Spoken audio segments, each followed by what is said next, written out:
14 ऑगस्टला संध्याकाळी 7 वाजल्यापासून लातूर जिल्ह्यामध्ये दमदार पावसाला सुरुवात झाली आणि त्यानंतर 17 तारखेला काही काळ पावसानं उसंत घेतली होती। पाऊस सातत्यानं सुरू आहे। आता सध्या आपण मांजरा नदीच्या नागझरी येथील बॅरेजेसवर आहोत।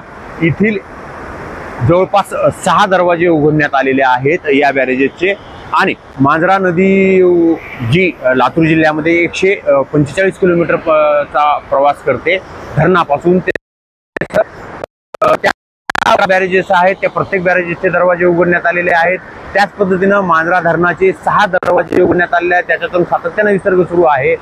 2 ट्रॅक्टर, 1 टमटम हे सगळं पाण्यात वाहून गेलेलं आहे। इतकी पूर्ण जमीन खरवडून गेलेली आहे। या भागातील 70 जे कुटुंब आहेत त्यातील 210 लोकांचं स्थलांतर करण्यात आलेलं आहे सुरक्षित ठिकाणी आणि या पावसानं पूर्ण जिल्ह्यामध्ये दमदार हजेरी लावलेली आहे।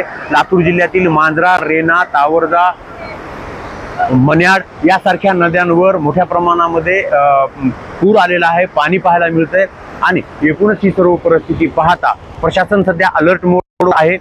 लातूर जिल्ह्यातील जे 17 महसूल मंडळ आहेत त्या 17 महसूल मंडळात अतिवृष्टीची नोंद झालेली आहे आणि यामुळे प्रशासन सध्या अलर्ट मोडवर आहे। पुढचे काही तास अशाच पद्धतीने पाऊस पडेल असं हवामान खात्याचा अंदाज आहे।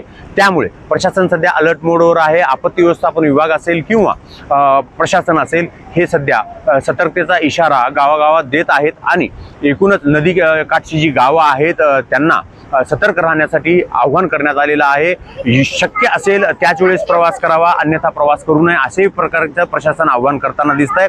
लातूर जिल्ह्यातील 5 जी पूल आहेत ती पाण्याखाली गेलेले आहेत। त्याच्यामुळे वाहतुकीचा यावर मोठा परिणाम झालेला आहे। अहमदपूर आणि उदगीर या 2 तालुक्यामध्ये मोठ्या प्रमाणात पाऊस झाल्या कारणाने त्याच भागामध्ये वाहतूक जवळपास ठप्प झाल्यासारखी स्थिती निर्माण झालेली आहे आणि प्रशासन त्याकडे लक्ष देऊन आहे। निशांत भद्रेश्वर, एबीपी माझा, लातूर। एबीपी माझा, उघडा डोळे बघा नीट।